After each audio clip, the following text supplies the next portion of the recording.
morning and welcome to SportsCenter. Along with Chris McKendry, I'm Steve Bunin. It'll be a Cinderella feeling when day 4 of the NCAA tournament tips off in about 3 hours with just the 7th 12-13 matchup in the history of the tournament. Western Kentucky, the Hilltoppers, against San Diego. And then soon to follow the 8th with Villanova and Siena. But we're going to start this morning, this happy Easter morning, with the top seed out west, UCLA.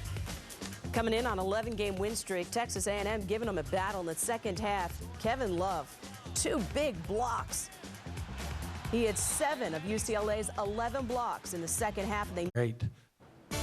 So the 1 survives in the West, the 2 doesn't. The Duke Blue Devils taking on the 7 seed West Virginia. Second half Mountaineers down 3. Alexander Ruoff, the fade, ties the game at 37. He had 17.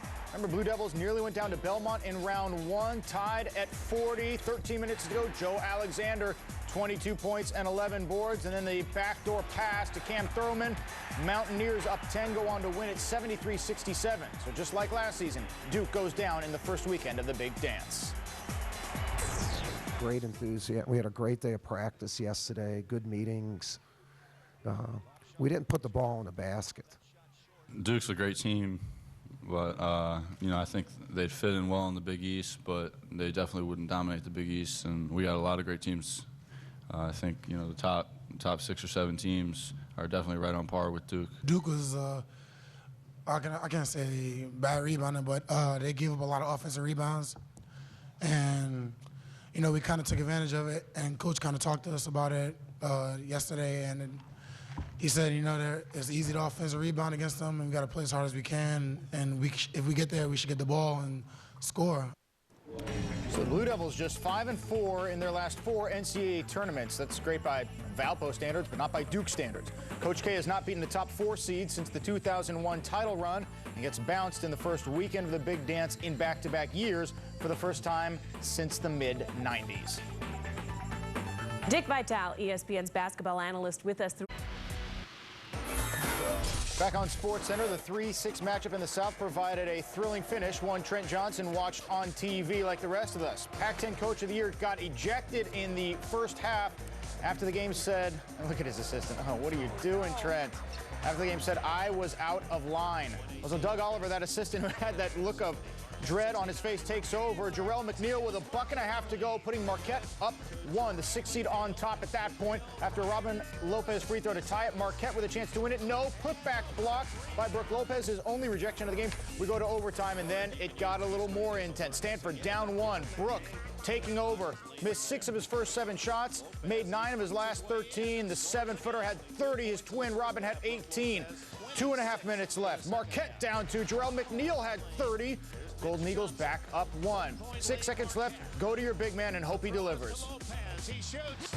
And Brooke Lopez does. The beautiful voice of Dick Enberg calling it. Stanford wins at 82-81. Point guard Mitch Johnson, 16 assists, just 1 turnover in 44 minutes of play. And Stanford vaulting to the Sweet 16 for the first time since they got to the Elite 8 in 2001, when as a 1 seed they blew it against Maryland. They'll get either the Hurricanes or Texas. Miami hasn't been to the Sweet 16 just once in history. Let's look at the South to the Midwest with Big Ten champ Wisconsin taking on 55. Washington State Cougars in the 4-5 game in the East against the 5th seed Notre Dame. Derek Lowe and Washington State known for their defense. Lowe provided enough offense as well. Cougars by 13 at the half. Luke Herringoti, the Big East Player of the Year, held in check. Lowe was not. He had 18. Cougars win it 61-41. Wazoo into the Sweet 16 for the first time since they've had a Sweet 16. Cougs did get to the 1941 NCAA title game, but there was far less coverage on ESPN at that point, so we don't count it. Next up, a probable date with North Carolina in Charlotte. NBA action. Boston trying to wrap up that 5-game road trip without a loss. They swept the Texas teams in New Orleans, though. One of the great stories of the NBA this season. Late in the first quarter, P squared. Paul Pierce, 16 of his 28 in the first quarter. Ray Allen, sweet stroke. He had 17. Celtics by 10 at the break in Louisiana, where the Hornets, the only team Boston hadn't faced all year. Rajon Rondo not only had 23 points and 7 assists, but got Chris Paul into foul trouble throughout the first 3 quarters, so he wasn't as effective, but David West started taking over. Doc Rivers said he single-handedly beat us. West, 15 of 25 from the floor, 7 of 7 at the line. Hornets climbing back in it, down 1, 6 minutes to go. Bonzi Wells, 1 of 8 steals. West, here comes the hammer, 37 points for David West. And New Orleans starting to take control, up 4, 2.5 minutes left. Chris Paul, that's March Madness. New Orleans by 6. And as Boston climbs within 3, can't find the D. CP with 19. Hornets 113, Boston 106, and a possible finals preview.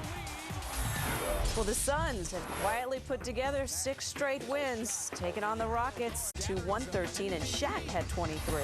Sonics versus the Jazzercise. Seattle with a 10-game skid. Utah the best home team in the NBA. You do the math. Oh, you're busy watching. We'll do the math. Didn't look good for Seattle. Darren Williams to Carlos Boozer, 26 and 13. Despite the Duke loss, he played with inspiration. Kevin Durant. His Longhorns going to be in action today.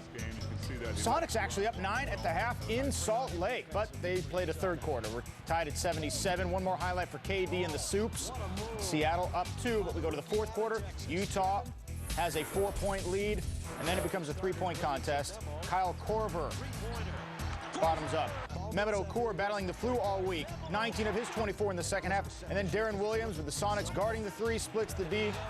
I'll show you a thing or two about going 1-on-4. Jazz win it 115-101. So let's catch you up. The Hornets back to within a half game of the Lakers for the top seed in the West. Top 7 separated by just 4 games. Top 9 by just 7. 2 games with big implications today. Spurs in Dallas this afternoon. Golden State at the Lakers tonight. The women's tournament exclusively on ESPN and ESPN. Rain, rain, go away. Come again, never. CA championship at Doral. That's Florida. That's Tiger Woods. Went in with a 1-shot deficit.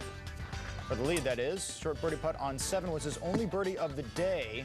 The rain did come a little bit later. He tees off on the par 5 8th, and not good. Settled for par. Second shot on the par 5 10th. And again, Eldrick disappointed with the performance. Very next shot from the tough lie to another tough lie. No birdies on the par 5s in round 3. He was even for the day when play was suspended. Only guy in the top 18 that wasn't under par when the rains came. Vijay Singh climbing up the leaderboard. Very nicely done. Eagle putt to move to 8 under for the tournament. Putting for birdie on 14. VJ, be good. 8 under through 16. 11 under for the tournament when play was suspended as well. Adam Scott moving up the leaderboard. Sticks the approach within 10 feet. Said if it was our day, it was over too soon. Second place, though, 13 under, trailing this man, Jeff Ogilvie, who started the day a stroke ahead of Tiger.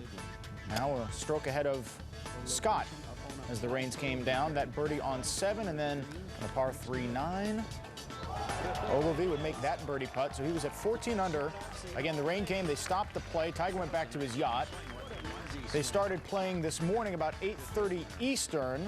And here's where we stand up to the minute. And, you know, as long as the weather plays a role, they'll try to finish by nightfall. Ogilvie now on 12, along with Scott and Woods, and Tiger again 3 strokes back.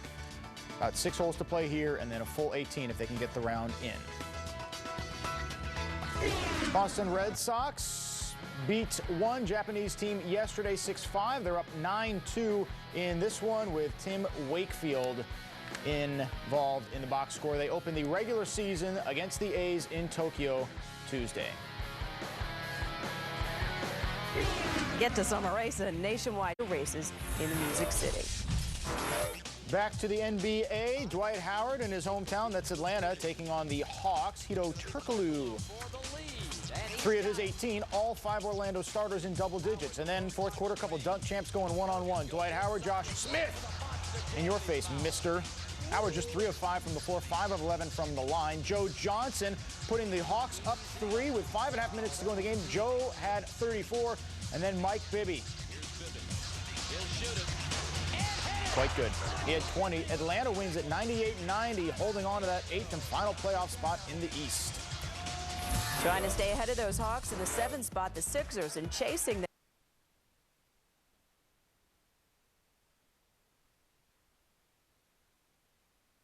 Cavaliers on for a 91-86. Cleveland and Milwaukee. Well, Cleveland's in Ohio, but you get the point. Cavaliers had won 9 straight at home, but lost 4 straight on the road. Andrew Bogut missed a couple games with a thigh injury, came back, played 44 minutes, had 16 points and 15 rebounds, and 1 special jam. Second quarter, LeBron, as you saw, most points against the Bucks compared to any other team he's played against in the league. Just 9 of 25 from the floor. Cavs down 8. End of the first half. It's within 3, and it's LeBron to tie the game at 44. Third quarter, the Brazilian, Anderson Varejão, getting rejected by Bogut. Ensuing Bucks possession, Michael Redd, rejected by Joe Smith. Bogut, no. Bogut, yes. Again, the 16 and 15 in 44 minutes. Mo Williams to Desmond Mason, one of the great guys in sports. Bucks up 8. They've beaten the Cavs 2 of the 3 times they had played this season. And then Mo, one more time, long 3. He had 29. So did LeBron, but the Bucks win it 108-98. So the race for the 8th looks like this. 4 teams battling for that last playoff spot. Maybe it's better not to get it because you get a chance at Michael Beasley. Whoever does get it, you get the Celtics in the first round, and that's not good. 8th seed in the East has won just 1 game in the last 4 years combined. Anyway, that was the Bucks against the Pistons 2 years ago. Let's jump aboard this express straight to Sweden. Express train to Sweden. That would be interesting. Johnny Weir, the American. TripleDouble.com, keyword Mats. Real useful for that tournament. We have more tournament highlights and more Dick Vitale on the next SportsCenter at 10:30 Eastern. I'm Chris McKendry. I'm Steve Bunin. Outside the Lines with Bob Lee is next. SportsCenter is online all of the time on ESPN.com. For breaking news, scores, and highlights, go to SportsCenter on ESPN.com. As the women's first round continues, we examine the